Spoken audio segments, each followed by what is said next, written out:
Hi, so this is the second to the last lecture video for the semester. This is all about carboxylic acids and its derivatives. So for the outline of our topic, so we will have naming of carboxylic acids. Second is structure and properties of these carboxylic acids. And the last one is on the properties of carboxylic acids.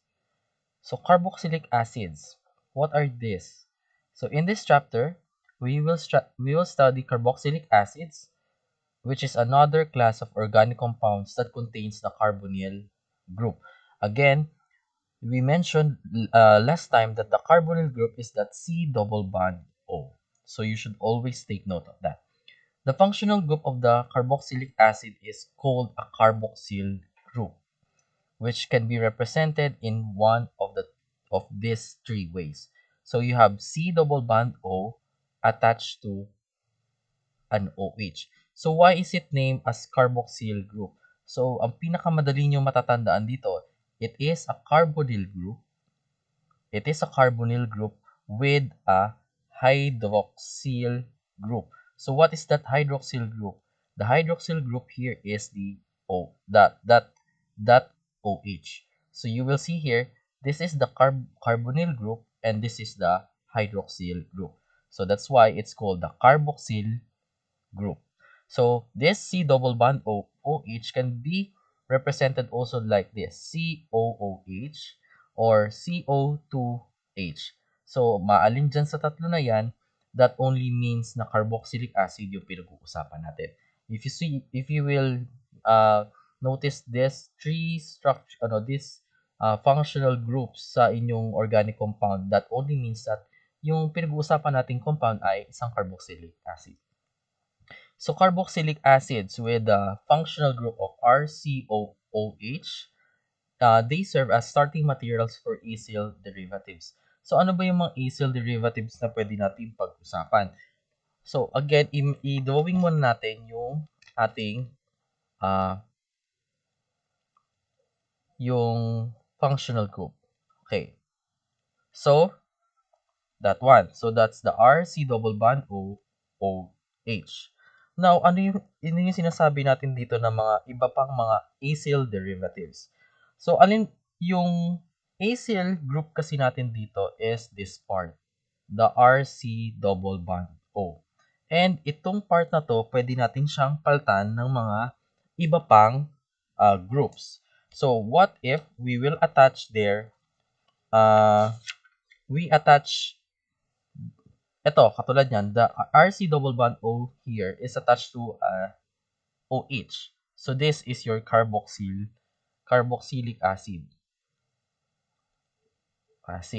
Now let's represent this part as W. So what is that W? So the W here is the living, yung aalis, living group. So ano yung mga posibleng living groups natin? So if you attach X, so the living group here is represented by X. So anong klaseng organic compound yung ma-form mo? This time you will form your acid. The X here is a halogen. So this means na ang ma-form natin is an acid halide. Now, what if ang ating living group dito is OR? So, meron kang oxygen na ikakabit dito and itong oxygen na yan ay nakatouch pa with another carbon. So, that will become RC double bond OR. This time, this is your esters. Okay. So, we also have here, if you attach a big living group like this, so it's OC double bond O with an R. So, if itong part na to ang nakatouch dito sa sa acyl group natin, this is called your acid anhydride. And the last one natin dito, if we attach here nitrogen. So, the nitrogen here can be NH2 o kaya naman ito din ay pwedeng NR2. R, H. So, yung isang hydrogen dito naging R. O kaya naman ay N, R, R. So, may nitrogen ka at yung nitrogen na yun ay nakakabit siya to uh, two R groups pa. So, ano yung mappo-form natin? So, in effect, magiging RC double bond O and H2 siya. So, ang tawag natin dito is your amides. So, hindi na natin siya masyadong madidiscuss, but yung carboxylic acid natin dito, the point is, the carboxylic acid here are starting materials for this acyl derivative. So, if you just remove the OH here and you replace it with an X, the OR, or the OC double bond OR, or the NH2, NRH, and the NRR, it will become an acid halide, an ester, an acid anhydride, or an amine. So next, so carboxylic acids are very abundant in nature from the oxidation of aldehydes. So yung aldehyde natin, remember that is the RC double bond O H. This is your aldehyde. So if we oxidize, so anong nangyayari pag nag-oxidation? Nagdadagdag ka ng oxygen dito sa part na to. So if there's an oxygen attached here, so itong H magiging O yan. So ito kailangan yan bonded pa with another. So originally H yung nandito, so pwede natin ilagay yung H na inalis natin dito because of the oxidation. So what happened? Your RC double bond OH will become RC double bond OH. Ano nangyari sa kanya? Naging carboxylic acid siya. So they are also abundant in the alcohols in metabolism. So we have here some examples of carboxylic acids. So the very well-known carboxylic acid is your acetic acid or simply your vinegar. So the formula here is CH3COOH. Next is butanoic acid. So pag sinabi natin butanoic, may itong met et prop but, so 4. So we will expect 4 carbons here. So CH3, CH2, CH2, COOH. So 1, 2, 3, 4. So 4 carbons. And also, it is present in long-chain aliphatic acid. So when say aliphatic, ito yung single bonds or yung tinatawag natin na saturated. So, pag saturated, wala kang makikitang no double bonds or triple bonds.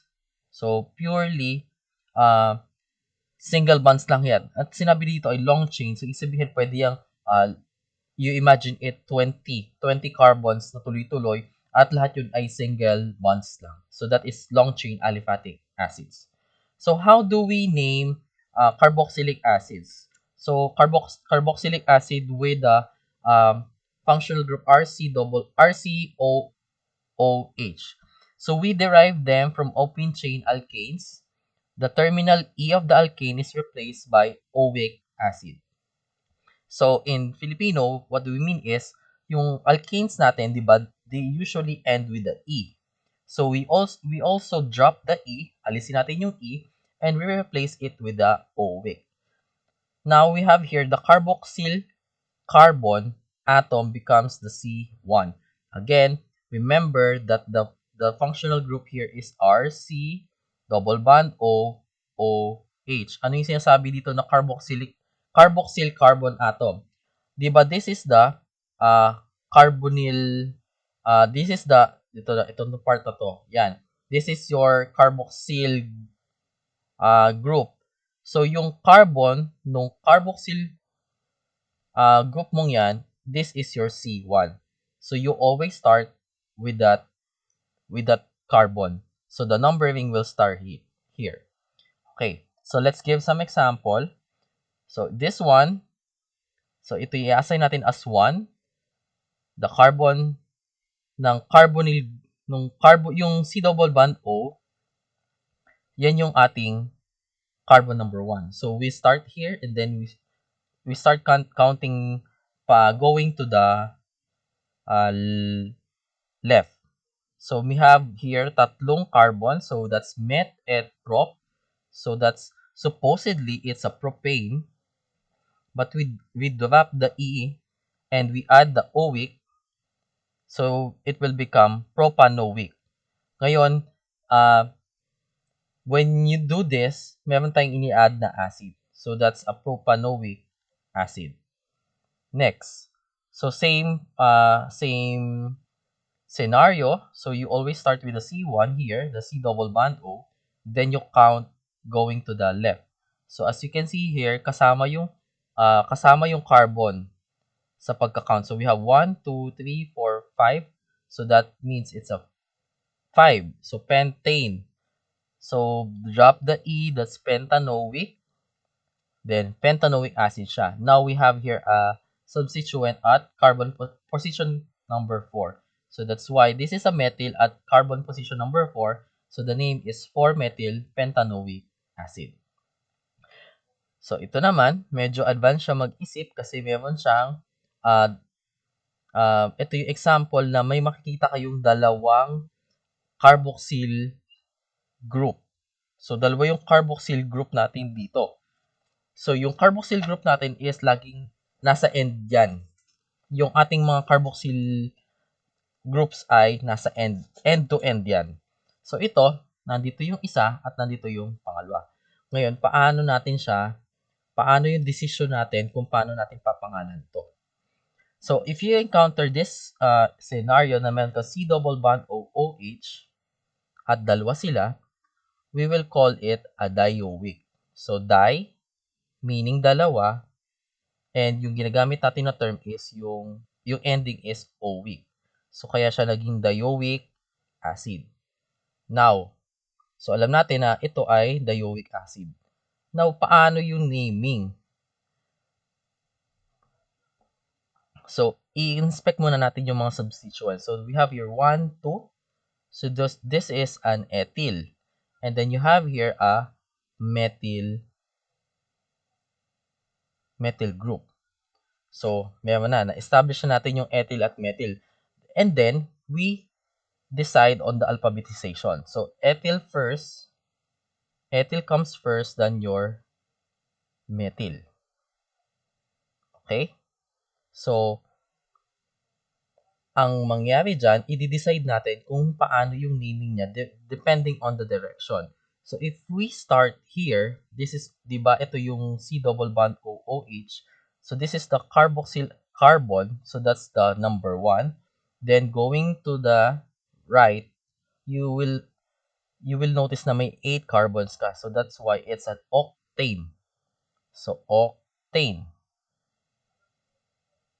Yan. So, octane siya. Dahil ngayon ay hindi naman natin matatanggal yung E kasi ano na siya. Kasi supposedly kung isa lang yung carboxyl group dito, it's an octane minus the E. So octane, drop the E, gawin mo siyang oic. Octanoic. 'Di ba?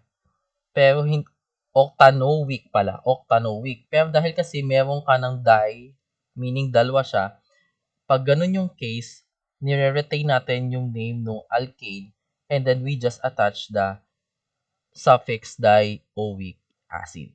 So in this case, yun nga, maging octane dioic acid siya.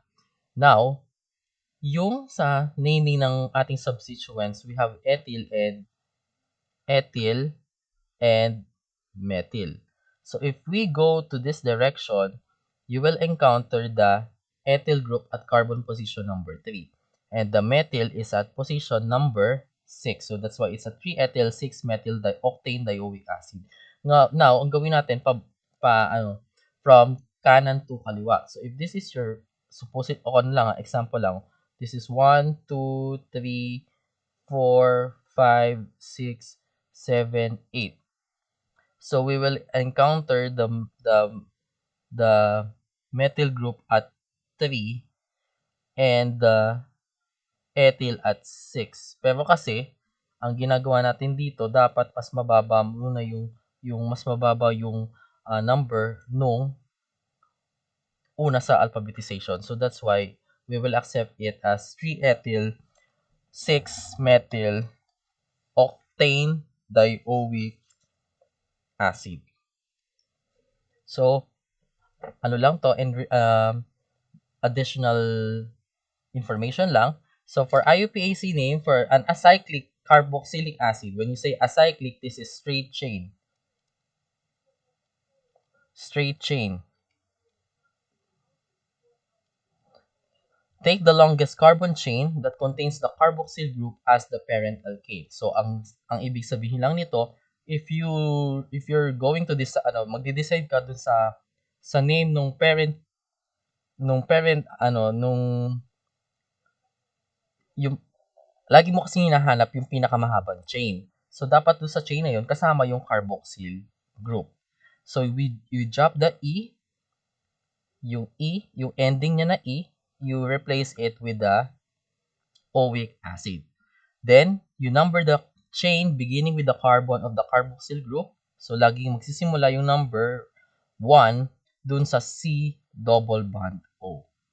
Next, because the carboxyl carbon is understood to be the carbon number 1, there is no need to give it a number. Since yung ating carboxyl carbon dito ay yung 1, hindi na natin nilalagay ng number yung hindi na tayo naglalagay ng 1 sa kanyang chemical name. So in these examples, the common name is given in parentheses. So let's discuss kung paano ni-name yung mga carboxylic acid na ito. So you always start here at the carbonyl group or the carboxyl carbon. So that is always the carbon number 1. So you have 2, 3, 4, 5, 6. So 6 carbon chain kasama yung carboxyl carbon. So 6 yan. So this is a hexane talaga siya without the pero kasi 'di ba ang rule, tinatanggal natin yung E, pinapalitan natin siya ng oic. So that's why the name is hexanoic acid. So the given name, the common name is caproic acid. Next, we have here including the carboxyl carbon. So that's 1, 2, 3, 4. So we have 4. So that's met-et-prop-but. So that's why it's a butanoic acid. Now we have here a substituent at carbon position number 3. And that substituent is a methyl. So yung methyl group natin ay nasa position number 3. So the accepted name is 3-methyl butanoic acid, or it is also called the isovaleric acid. So hindi masyadong importante dito yung mga common names. Ang mas mahalagang mapangalanan natin is yung IUPAC name. So next, so ito naman yung case kung saan pwede kayo maglagay ng substituent other than adding an alkane. Like yung ito, sa, di ba, alkane derivative naman tong substituent dito. So what if ibang elements yung ating ilalagay? So like, for example, an OH substituent. So the OH here is called your hydroxy. And the NH2 is called your amino. So let's decipher paano naging name ito. So we have here carbon number 1 again at the carboxyl carbon. So that's the carbon number 1, 2, 3, 4, 5, 6. So we have six carbons. So that's why it will become a hexanoic acid. Now you have a hydroxy group at position number 5. So na-establish na naman yung direction, di ba? Lagi naman tayo nagsisimula ng numbering sa number 1 doon sa carboxyl carbon. Okay? So we have here a hydroxy group at position number 5. So that's why the name is 5-hydroxy hexanoic acid. Next. This one, medyo complicated siya kasi meron tayo nitong benzene ring.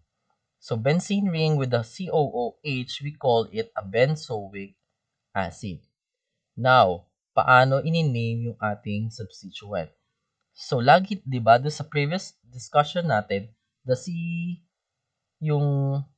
yung benzene ring na may special na substituent, na nag-i-impart ng special name, yung numbering lagi is nagsisimula doon sa kung saan naka-attach yon. So, di ba ito, COOH, that's attached to this benzene ring. So, the numbering will start at this position kung saan nakakabit yung COOH. So, this is 1, 2, 3, 4. So, we have at position number 4, carbon position number 4, you have an NH2 substituent. And that substituent is called your amino. So, how do we name it? So, the name will become 4-amino benzoic acid. Or if you want to get rid of the number, so dapat natatandaan nyo sana that the 1, 2, that's the ortho. The 1, 3 is your ortho, meta. So, 1, 3 is meta, and then the 1, 4, yung magkasalawa talaga is called your para. So, compounds naman with the COOH bonded to a ring are named using the suffix carboxylic acid. So, yung kanina kasi ay oic acid. Ito ay dun sa aliphatic. Aliphatic yan. But for the ones with the nakakabit siya with the ring, so we call it a carboxylic acid. So, the COOH here is not numbered in this system.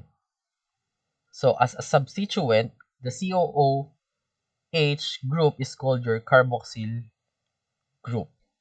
Okay? So, paano natin siya niniman? Let's give some examples. So, again, makikita nyo dito sa figure to your left, meron kayo, makikita nyo na naman yung classical 6-membered ring. So, that is your hexane. Pero kasi dahil siya ay naka-ring structure, so we call it the cyclohexane. Now, sabi dun sa bullet number 1, if the COOH is attached to that ring, we will just add the carboxylic acid. So, knowing the fact that this is a cyclohexane, we just add carboxylic acid. So, the name is cyclohexane carboxylic acid. Next. We should address this. So, meron kang OH group na naka-attach. So, the OH here is your hydroxy. Now, paano natin siya na-numberan?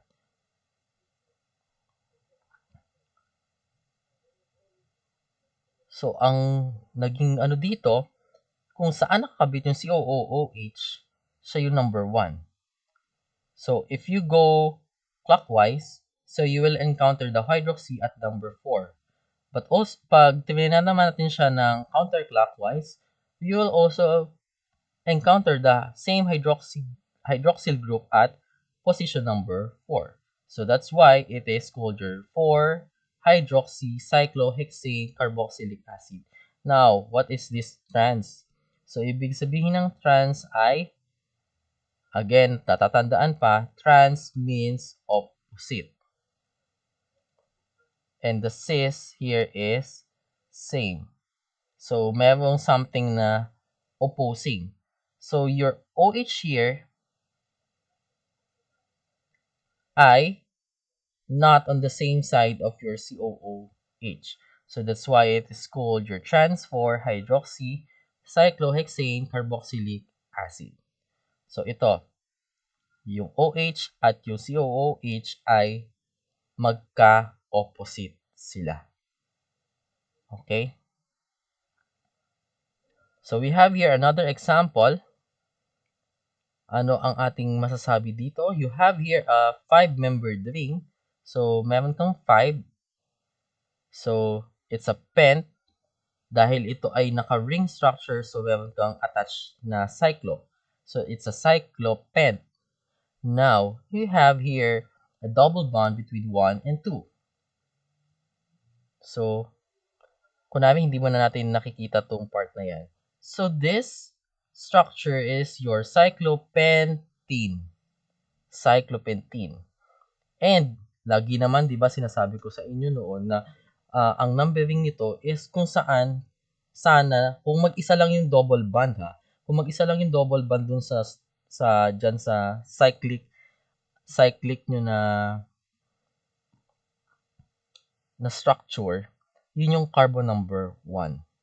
So, hindi na natin nilalagay yung 1 kasi understood na yun doon nagsimula yung inyong double bond. So, it is cyclopentene. Now, you have here an attachment, the COOH. So, sabi dun sa bullet number 1, kapag ang COOH ay naka-attach sa isang ring, we just add the carboxylic acid. So, anong ibig sabihin nun? Ang mangyayari dyan, ang naming natin is cyclopentene carboxylic acid. Now, what is this one? So, the one will refer kung saan nakakabit itong COOH mo. So, the COOH group here is attached to the carbon number 1 of the cyclopentene, and that same cyclopentene has a double bond between 1 and 2. So, the name is 1-cyclopentene carboxylic acid. Now, for the naming of dicarboxylic acid, so when we say dicarboxylic acid, you have dalawang COOH groups. So, to name such, you just add the suffix dioic acid to the name of the parent alkene that contains both the carboxyl groups. Thus, the ane becomes ane-dioic acid. The numbers of the carboxyl carbons are not indicated because they can only be The numbers of the carboxyl carbons are not indicated because they can be only at the ends of the chain. Again, diba sabi ko sa inyo, the general structure niya or the functional group is RC double bond OH. So, itong functional group na to ay lagi lang natin makikita yan sa mga dulo-dulo. Ends lamang ng chain. So, at the one end you have here, it is possible that you have this functional group, and sa other end also meron din ganyan. So we call that a dicarboxylic acid. Now, how do we name some examples here? So you just count the carboxyl carbon. So we have 1, and then this is number 2. Ano makikita mo dyan? Ito yung first na carboxyl group, and then this is the next carboxyl group. Now, dahil meron ka ditong dalawang carbons, so that is a met-et, so that's an ethane. Now, you just add the dioic acid. So, it will become ethane dioic acid. So, itong oxalic acid na to, ito yung minsan nabibili sa mga palengke na pang lilalagay din sa CR. So, para daw pumuti. So, that is an example of your dicarboxylic acid. So, itong next natin na example, pinahaba lang siya. So, nagdagdag ng isa pang carbon at yung carbon na yun is naka-attach dito sa carboxyl group. So, how many carbons in total? We have 1, 2, 3. 3 carbons. So, that will correspond to met et prop. So, that's why it's a propane dioic acid. This is also given a name, common name, malonic acid. Next, this one is butane dioic acid. So why is it named as such? Because you have 4 carbons. In that 4 carbons, kasama dun yung carboxyl carbon. So that's why it's a butane dioic acid. Common name here is succinic acid. Next is, meron na dagdag ulit pa na isang carbon. So humahaba na siya. So you just determine the number of carbons in that chain. So we have 1, 2, 3, 4, 5. So that's why it's a pentane dioic acid. The common name here is glutaric acid. Next, we have 6 na. Dadagdagan pa ng isa, naging 6 na yung carbons. And 1 and 6 carbon, yun yung sa nakatouch siya sa oxygen, the carbonyl group. So, having said that, you have 6 carbons, so that's why it's met et propbutenhex. So that's a hexane dioic acid, also commonly known as adipic acid. So itong oxalic acid, malonic acid, succinic acid, and glutaric acid, ito yung mga intermediates dun sa ating metabolism. Okay. So here are just some of the common names of carboxyl acids and the acyl group. So we have here one carbon, that's a formic acid. So formic acid, saan nakukuha ang formic acid? Formic acid, it can be found sa mga ants. Kaya medyo masakit yung kagat nila kasi they release that carboxylic acid sa atin kapag nakagat tayo. So what is the name of the acyl group? So if you remove the H, remember that's R C double bond O O H. If you remove the H here, nagiging eel group na siya, di ba? So since this is just one carbon, it will become your formyl group.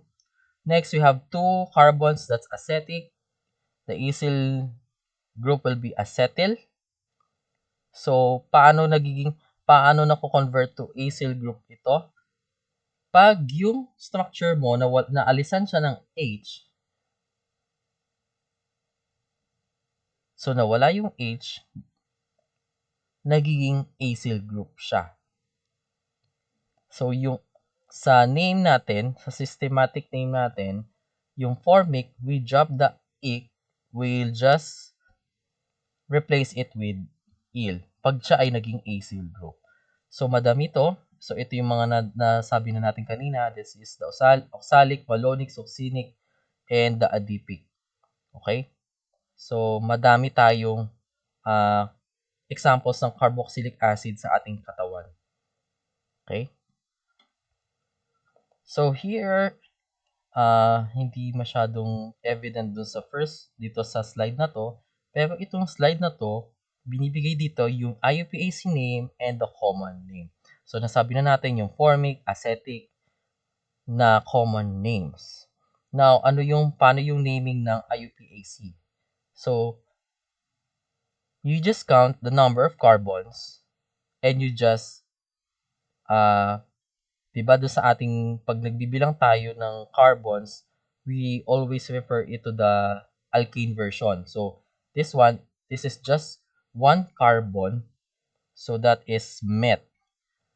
So that's a methane. So yung methane mo, you drop the E, you replace it with the OH and add the acid. So it will become methanoic acid. Methanoic acid, 2 carbons, that's ethanoic, 3 carbons, propanoic, 4 carbons, butanoic, 5 carbons, pentanoic, and so on and so forth. Yung common names niyan ay always derived dun sa kung saan siya nanggaling. Like, formic, it's a Latin word for formica, meaning ants. Kasi nga, ang formic acid can be found from ants. Acetic comes from the Latin word acetum, meaning it's vinegar. Ano pa? Ito, meron tayo ng hexanoic, octanoic, and decanoic. So when say hexanoic, this is 6, octanoic is 8, and decanoic is 10. So the 6, 8, 10 version o 6, 8, 10 carbon chain long ay tinatawag natin caproic, caprylic, and capric. So saan nanggaling yung saan na-derive yan? Sa term na caper. So it comes from the Latin word caper, meaning goat. Kasi dati ay na-isolate siya sa goat. So, ito namang mga natira natin dito, medyo familiar kayo dito, like lauric and steric and palmitic. Ito yung mga oils natin. May mabibinig kayo, lauric oil or lauric acid. So, yun yung component sa ating mga cooking oil. Okay? So, galing yon, depende yon sa saan yung source niya. Okay. So for the common names, we can use Greek letters, alpha, beta, gamma, and so on to locate the substituents. So yung iyong carbon number 1, again, is the carboxyl. This carbon here is the carboxyl carbon. Carbon yan. Okay, so that is always the number 1. Now, the carbon number 2 here, we refer it as the alpha. This is the alpha carbon. The third carbon here is the beta. And the fourth carbon is the gamma. Okay. Paano tayo mag-name ng common name? So we have here, systematic name niya or IUPAC name is, we just count the number of carbons. This is 1, 2, 3, 4. So we have met, et, prop, but. So that's a butane. Supposedly, drop the E and add oic acid. So it will become butanoic acid. Okay? So butanoic acid siya. Now, you have here an amino group at position number 4. So that's why it's called the 4-amino-butanoic acid. Now, for the common name niya, so the common name is, dahil alam natin na apat siya, so that's a but. Yung common name kasi niya ay ginagawa natin siyang butyric acid.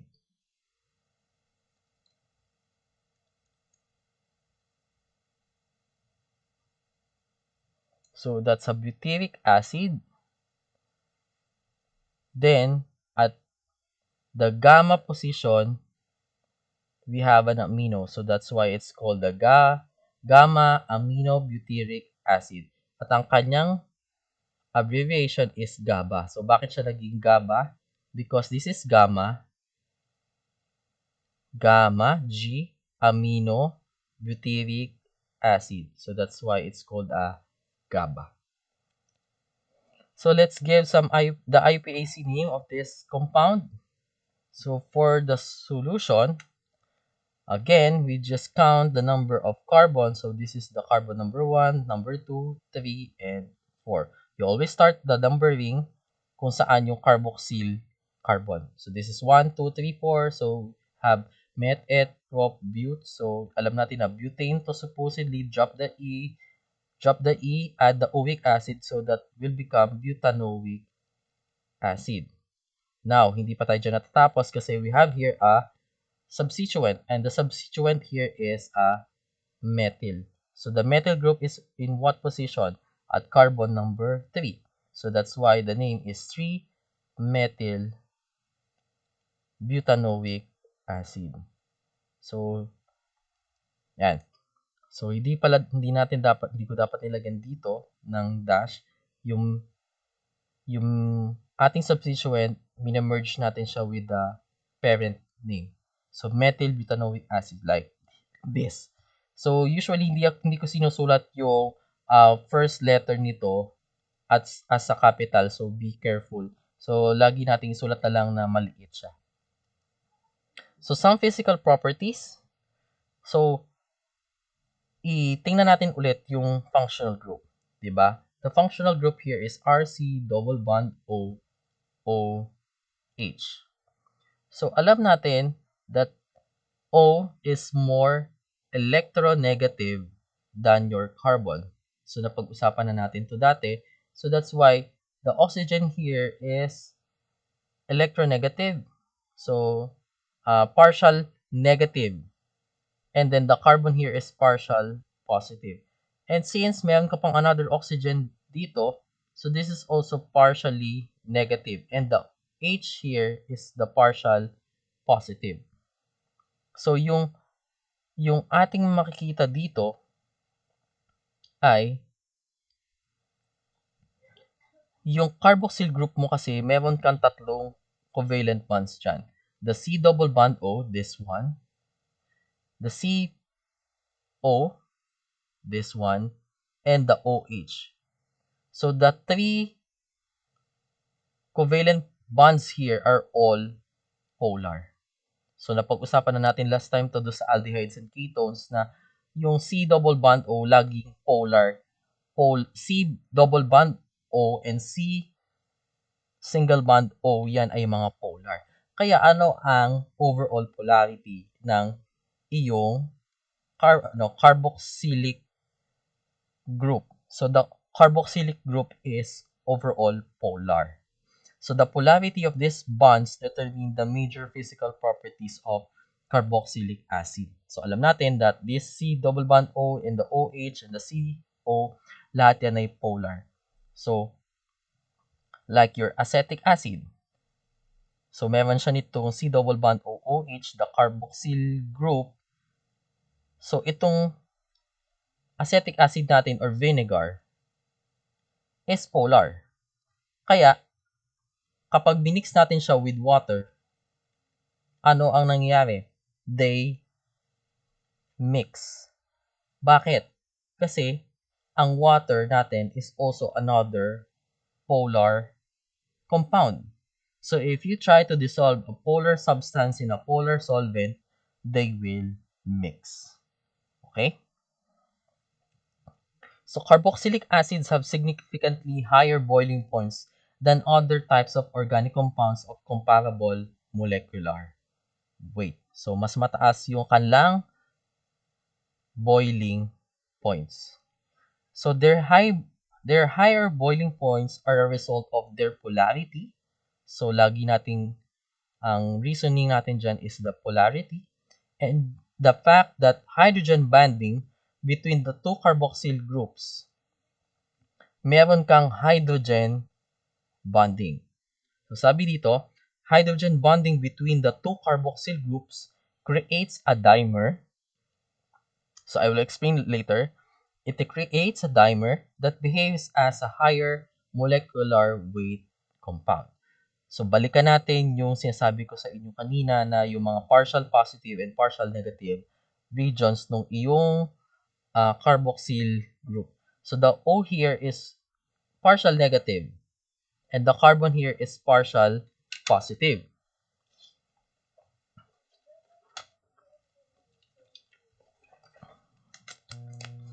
Also,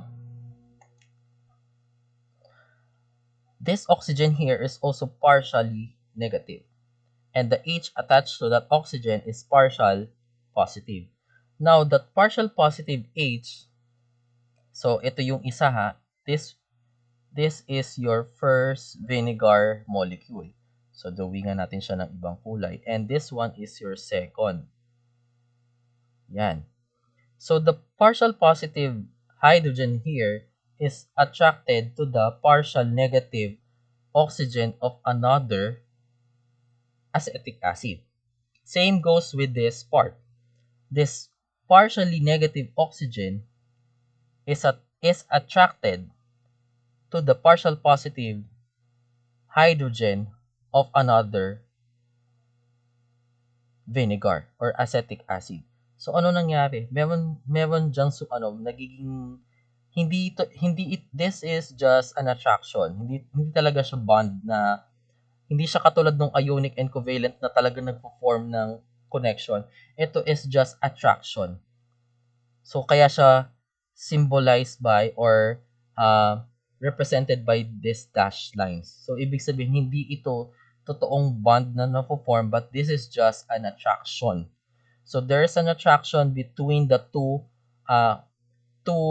vinegar molecules. So that's why nagkakaroon ng dimerization. When we say dimer, yung dalawang vinegar mo ay nag-attract sila with each other. So there's a hydrogen bonding between the two molecules in this part of the partial negative region. Dun sa C double bond O, yun yung partially negative, and yung H nung isa pang vinegar molecule.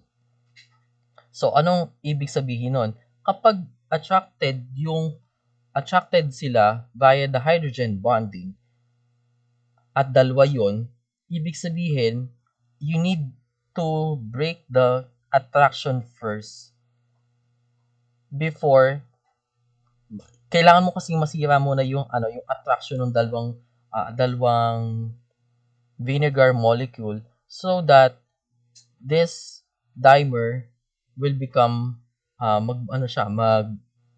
magbo-boil siya. Okay?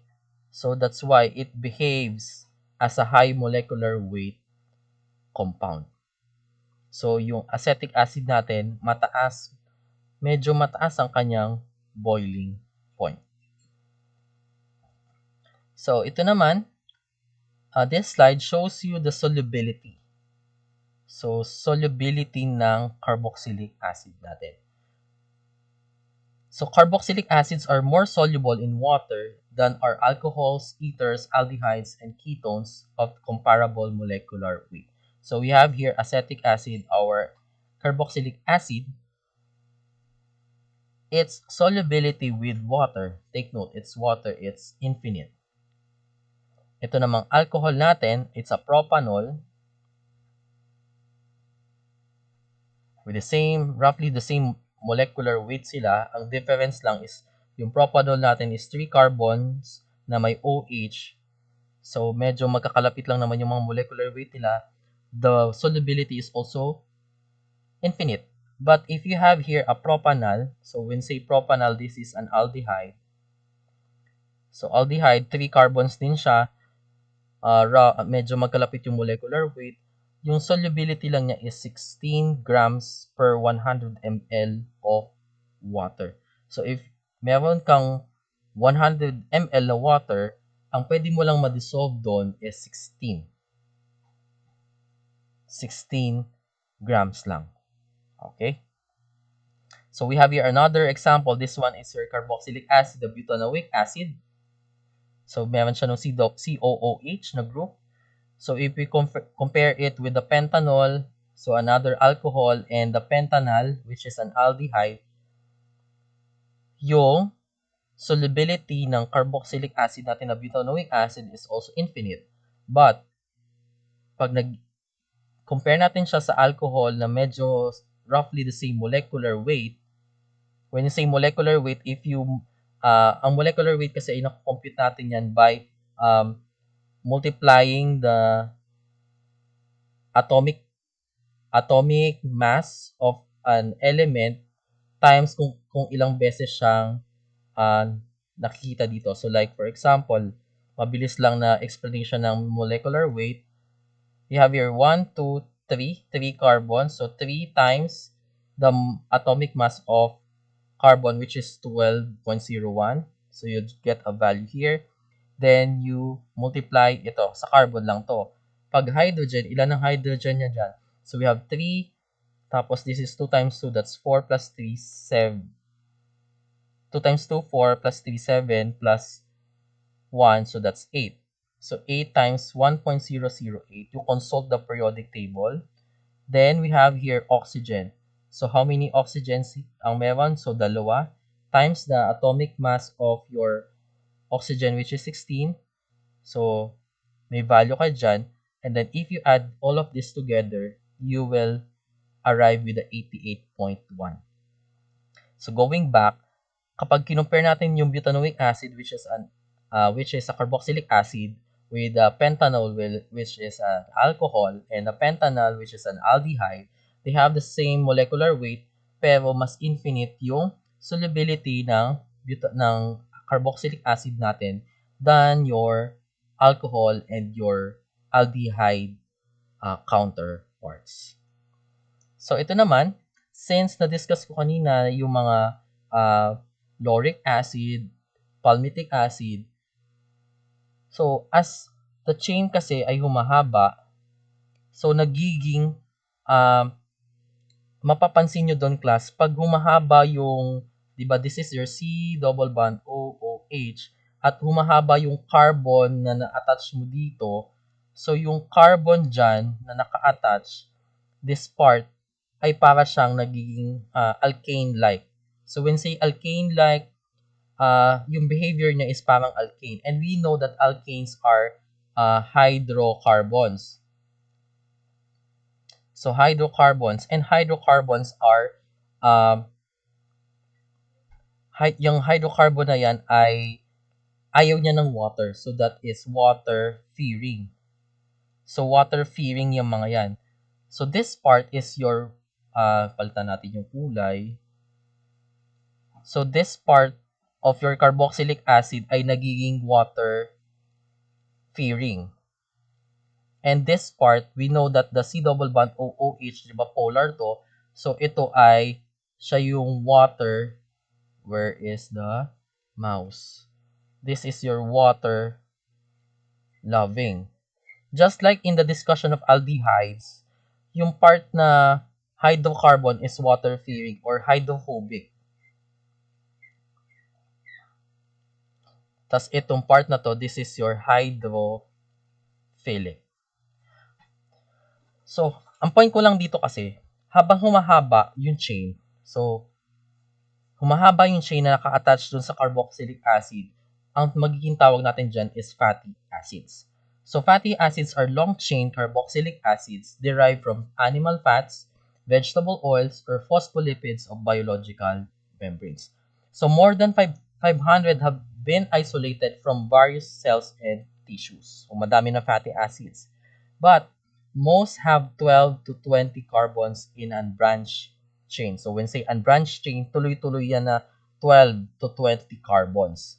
So, in most unsaturated fatty acids, so when say unsaturated, ito yung walang double bond.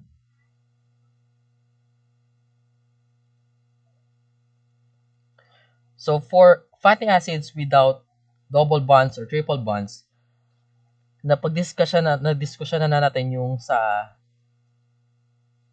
no. When you say unsaturated fatty acids, merong double bond. At kapag meron kang double bond, napag-usapan na natin na pwedeng yun ay cis or trans. So, when say cis, same side, and the trans, opposite sila. Opposite yung ating mga big groups. So, in unsaturated fatty acids, the cis isomer predominates and the trans isomers are rare. So, ang makikita nyo dito, yung cis, ang arrangement niya is nakaganyan. So, this one is your cis. Kapag trans naman, di ba, opposite sila. Ito, yung may bilog. So, dun sa cis, same side. Pero pag trans, opposite sila. So, I will show you. So, again, cis isomers are predominant or mas na-observe siya, and yung trans isomers are very rare. So, here are just some of the fatty acids in animal fats, vegetable oils, and biological membranes. So, lauric acid, we have myristic acid, palmitic acid, stearic acid, arachidic acid. So, familiar kayo dito sa palmitic, stearic. So, yun yung mga cooking oils natin. And we have here unsaturated fatty acids. So, meron pala tayong ginagamit na convention. So, makikita nyo dito, there's a number separated by a semicolon. So, that's 12, 0, 14, 0, 16, 0. So, when itong 12 dito, it will tell you the number of carbon atoms. So, 12 carbons yun, kasama yung carboxyl carbon. The 0 here will give you an idea of how many double bonds are there. So 12-0, it means you have 12 carbons and all of them ay single bonds, so saturated. Kaya ito ay saturated fatty acids. Kapag naging unsaturated na siya, may makikita kayo number dito. So like 16, 1. So 16 means you have 16 carbons and meron kang isang double bond. And there's a name here. And yan, so meron kang 18, 18, 18-1, 18-2, 18-3, and the 24. So meron siyang special names yan. Oleic, linoleic, linolenic, and arachidonic acid. So you don't need to memorize all of this. So ito yung sinasabi ko sa inyo kanina. This is just your the representation of your saturated and the unsaturated fatty acid. On the first figure na makita nyo dito, the stearic acid, which is 18-0, so this is a saturated fatty acid. So, single bonds lang lahat yan. Now, we have here the oleic, which is 18-1. Where is the mouse? 18-1. So, ibig sabihin, 18 carbons with one double bond. So, here's the double bond. And ano napansin nyo? Itong part na to. So, yung sinasabi natin kanina na mas gusto ng mga fatty acids, na yung mga unsaturated fatty acids na naka-cis configuration sila o cis orientation like this one.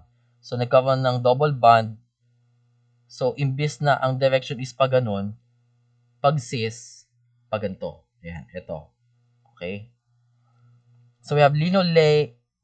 So, 18 carbons din siya, pero meron kang dalawang double bonds. So, ito yung kanina. Then, another double bond here. And then, ano napansin natin? This part. So, cis pa din siya. So, ito, tatlo na. So, nakikita nyo, nagiging cis configuration lahat sila. So, kapag saturated fatty acids, they are solid at room temperature. Bakit? Kasi the regular nature of their hydrocarbon chains allows them to pack together in such a way as to maximize interactions. So the interaction is London dispersion forces between their chain. So kapag ito, saturated lahat yan, so pwede silang mag-interact with each other. Pero hindi ito mangyayari kapag meron kang fatty acid na may double bond. Kasi hindi regular yung packing. Yung pagkakapatong-patong nung molecule like this, 'di ba? Nagfi-fit sila. Pero pag meron ka na nung may double bond, nasisira. So in contrast, all unsaturated fatty acids are liquid at room temperature because of this cis double bonds. And the cis double bonds will interrupt the regular packing of their hydrocarbon chain. So, yun yung isang biological importance ng mga carboxylic acid. We have fatty acids. Now, I have here another set of discussion which is also related to carboxylic acid, and this is your soaps. So, soaps are not soaps, especially natural soaps, are sodium or potassium salts of a fatty acid. So, anong ibig sabihin nito? Yung fatty acid mo, yung ganyan, C double bond OOH, itong H na yan, pwede nating alisin yan, and this whole structure without the H can react with your sodium plus or your K plus to produce a soap. So, paano ba nangyayari ang soap? So, they are prepared from a blend of tallow and palm oils. So, yung oil mo ay i-react mo with another substance.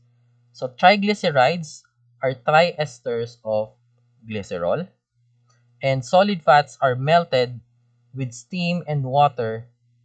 Insoluble triglyceride layer that forms on the top is removed. Okay. So, ito na lang yung mas importante. So, the preparation of soap begins by boiling the triglyceride with the sodium hydroxide. Ito kasi yung dito. So, this part is ito yung mga, ang nangyayari kasi diyang class, yung iyong carboxylic acid ay naka-attach dun sa glycerol. So, this triglyceride will react with your sodium hydroxide, and in the process is called saponification. Yung pag-create ng sabon is we call it saponification. So, ano ang nangyayari? Yung carboxylic part dito dun sa triglyceride kasi naaalis siya dun sa triglyceride. So, maliiwan na lang yung itong structure na to, yung tatlong carbons, we call it a glycerol. And in the process, pag na-liberate na yung carboxyl group dito, it will react with the sodium. Okay? So, sodium yung mag-react with the carboxylic acid. So, that's why we have here RC double bond O minus Na. Kasi itong NaOH mo class, kapag yan ay na-dissolve with water, nagiging Na plus yan and OH minus. So the Na plus here will react with this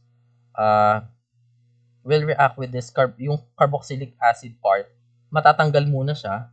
And kapag natanggal ito, doon na mag-a-attach yung OH. Kaya ano nangyari? Yung OH dito siya mapupunta. It will react with the 3-carbon skeleton or carbon chain. And pag nangyari yan, ang tawag na natin dyan is your glycerol. Or we also call this your propane triol. So bakit siya triol? Kasi meron kang tatlong OH groups dyan. So triol, tatlong OH groups ang present. And why is it a propane? Met et prop. So it's a propane triol. Whereas the OH groups, it is in the carbon 1, carbon 2, and carbon number 3. So the systematic name or IUPAC name is 1,2,3 propane triol. Ang mahalaga dito, itong product na to, your sodium soap. So ano ba ang ang relevance nito in real life? Kapag gusto niyo gumawa ng mga sabon, ang kailangan mo dyan is meron ka nung carboxylic acid. Carboxylic acid. Ano yung common na carboxylic acid na pwede nyo magamit? Yung lauric acid. So bili kayo sa tindahan ng cooking oil na lauric acid, tapos lagyan nyo siya ng NaOH. Ano tong NaOH na to? Yung NaOH, yan ay makikita sa liquid sosa. So ano yung liquid sosa? Yung liquid sosa, yun yung ginagamit na panglinis sa banyo. So pag binix nyo yung liquid sosa and your lauric acid, makaka-form ka ng sabon. So yun, pwede kayo mag-business. So last na lang to, itong slide na to. So some properties pa ng carboxylic acid. So carboxylic acids are proton donors. So when you say proton donors, ang pinag-uusapan natin dito is the H+. Proton means H+. Diba, ang ating structure is RC double bond OH. So you have your H. Itong H na yan, pwede nating alisin yan at yun yung idodonate mo. So idodonate mo siya. And ano ang tawag natin dito sa part na natira without the H? This RC double bond O, dahil ito ay nawala, ito kasing H ay magiging H+, itong part na to magiging negative. So that's RC double bond O minus. We call that your carboxylate. This is your carboxylate. Now, kapag yan ay nag-react with a metal, yung like sodium plus or K+, ang nangyayari dyan is nagiging carboxylate salt siya. So the formula is RCO2 minus M+. So yung M+ dito, yan. Pwede yung sodium plus or K+. Okay? So carboxylic acids with more than 6 carbons are slightly soluble in water. So yung ating rule dito, tandaan nyo, pag 6 carbons, slightly lang. But if you go 6 and below, yan na yung mga very soluble in water. So again here, meron tayo na sinasabi dito na conjugate base salts are water soluble.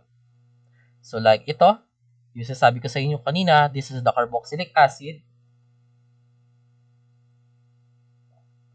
If you react with the sodium hydroxide, so parang ito yung process ng gumagawa ka ng salt.